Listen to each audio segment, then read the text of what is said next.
probably noticed that the small things you do or don't do regularly add up, like walking somewhere instead of driving, cutting one unhealthy food from your diet, or reaching out to a friend or family member you haven't spoken to in a while.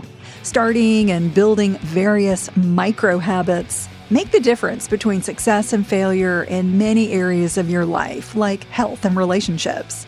There are also many money micro habits that help keep you focused and help you to take control of your finances so you feel secure and you stay on the path to reach your financial goals.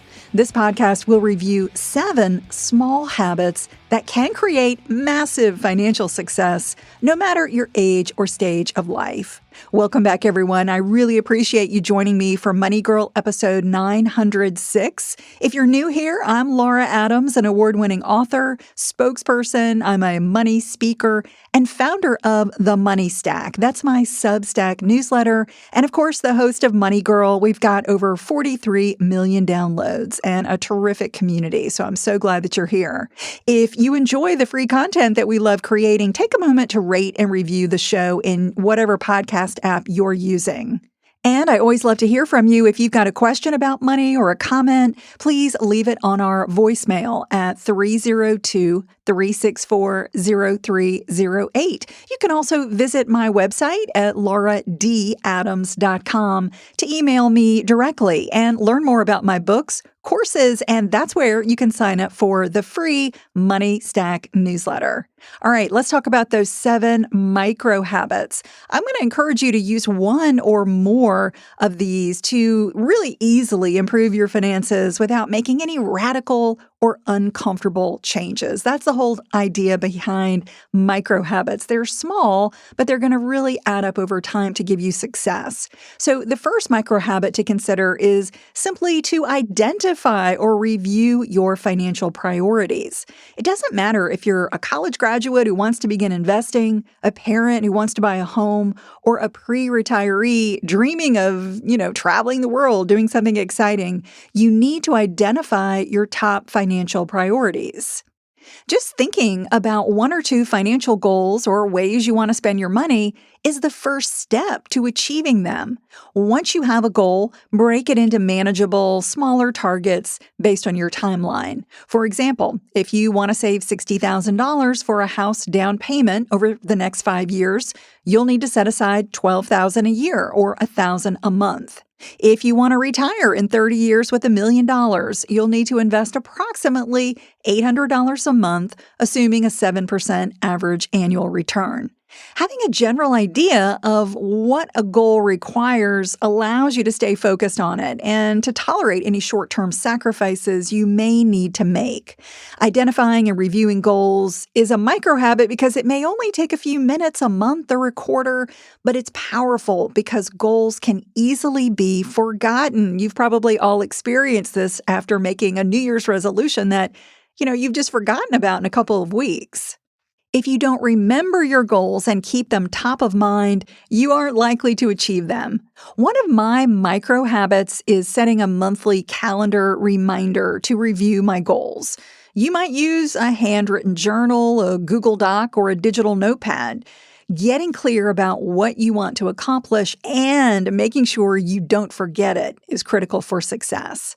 I created a money success toolkit that can really help you create financial goals and monitor your progress. It's, the same items that I use, the same documents I use. You can download that money success toolkit when you subscribe to The Money Stack. Again, that's my Substack newsletter. It will automatically come to you for free. And if you're not sure what your financial priorities should be, I've got lots of ideas. For instance, everyone needs emergency funds to stay safe. If you don't have at least several months of living expenses in FDIC-insured savings, that should be a primary focus. All right, the second micro habit is to use automation. Since it is so easy to forget about your financial priorities or lose motivation, I recommend outsmarting yourself by creating automated systems. They will guarantee good behaviors. So here are some money micro habits that are really easy to put on autopilot. You might participate in a retirement plan at work, like a 401k. It's automated because you must have your contributions transferred from your paycheck. So, it's something that you can't even do manually if you wanted to.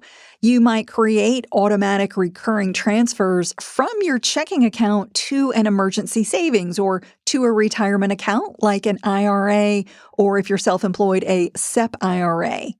You can have a portion of each paycheck or an expected tax refund automatically deposited into a savings account. You might set automatic contributions to a 529 college savings plan to pay education expenses for you, a child, or other family members. The sooner you automate saving and investing, the more financial security you and your family will have. And speaking of family, did you know that minors with legitimate earned income can contribute to an IRA? Let's say your teenager earns $3,000 working a summer job. That qualifies them, or you on their behalf, to contribute up to $3,000 to an IRA. If your 15-year-old child invests $3,000 per year or $250 a month until they reach age 65, they'd have over $1 million to spend in retirement with an average moderate return of 6%. Regularly investing small amounts really pays off when you start early and you make automation a money micro habit. I think this is why 401ks have been so successful. Not having to remember or decide to invest each month or each paycheck is a powerful way to overcome procrastination or the temptation to spend money on something that won't build your net worth. The third micro habit is to slowly increase your savings rate. So this is another money micro habit that will not disrupt your lifestyle, but it will give you a considerable return if you slowly raise your savings rate each year. For instance, if you contribute 3% to a retirement account at work to maximize an employer's match, push yourself to invest more. Most retirement plans have an auto escalation feature, allowing you to schedule when and by how much your contributions will increase, such as by 1% every January 1st. Consider slowly increasing your retirement contributions until you hit the maximum amount allowed. For 2025, you can put up to $23,500 or $31,000 if you're over 50 into most workplace retirement plans. With IRAs, you can contribute up to $7,000 or $8,000 after age 50. Now, if you're self-employed, you can use an IRA or other retirement accounts that come with higher annual contribution limits, like a solo 401k or a SEP IRA. Again, automating a slightly higher savings rate each year makes it really easy to build wealth without feeling financial strain. Micro habit number 4, ignore the financial news. For most long-term investors, what's happening in the financial news and markets is largely irrelevant. Daily or weekly changes only matter if you need to sell or spend your entire investment portfolio in the short term. So that's why money needed for short-term things should never be invested. Instead of getting emotionally involved in the financial news cycle, a very wise micro habit is to ignore trends and simply own diversified investments likely to grow over the long term, such as an index fund. A broad market index fund is made up of hundreds or even thousands of underlying stocks that aim to mimic a particular market, like the Standard & Poor's 500 or the Russell 3000. Having a diversified investment portfolio means you own various investments that don't all move in tandem. That allows you to reduce investment risk because when some investments lose value, others may go up. Most investing firms offer a menu of diversified fund options, such as mutual funds, index funds, or exchange-traded funds, or ETFs. When you own a slice of a broad market that increases in value over time, you can rest assured that your investment account balance will also go up over time. That can help you tune out investment news and just stick to a simple but successful buy and hold investment strategy. Micro habit number 5, check your credit reports. Checking your credit is a money micro habit that only takes a few minutes. You can use the official credit reporting site, annualcreditreport.com, or another credit tool like Credit Karma. Many credit cards and financial institutions also offer free credit information and monitoring. When you review your credit reports, look for errors that could be hurting your scores or even indicate that you're a victim of identity theft. That includes things like incorrect payment information, such as showing a late payment when you know you paid on time, any errors in account balances, or, of course, accounts that aren't yours. Correcting mistakes can quickly increase your credit scores, helping you to pay less for credit and certain products like credit cards, loans, auto and home insurance in most states, utility deposits, and more. Building your credit is especially important when you plan to finance a big purchase, like a car or home, within the next 6 to 12 months. You might create a calendar alert to review your credit reports at least once a year, and ideally more regularly, like once a quarter. Seeing all your debt in one place in your credit file is a good reminder of your balances, credit utilization, and payment history, which all significantly affect your credit scores. Micro habit number 6 is to spend consciously.